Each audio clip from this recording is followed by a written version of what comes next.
بسم الله الرحمن الرحیم. رښتیا هم سخت سچویشن و چې کله بیټینګ ته لاړم، کوم 15 آوټ ول، نو زما واشمت همدا په بیټینګ کې همدا مشوره وه چې څومره مونږ اوږد بیټینګ وکړو د مونږ ټیم لپاره فایده ده، او ټارګټ هم همدا 240 پر یو زمونږ، نو رښتیا هم سنچري مس شوه.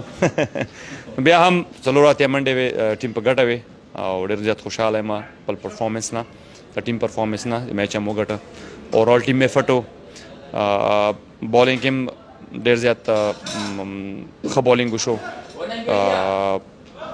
سپیشل د څه شي کې خیر دا راځي پرفارمنس کیسې بل میچ کې پرفارمنس وکړي، کرکټ د پته معلومات نه کېږي.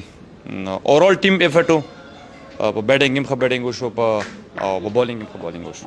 نو لږ پازیټیو انټینټ باندې وم، ځکه پریکټس مې هم تقریبا دا یو هفته کېږي دلته چې شارجه کې مونږ پریکټس کوو، همدغسې مونږ پاور انټینټ باندې کوو. وکټ ښه وه، دومره بده وکټ نه وه.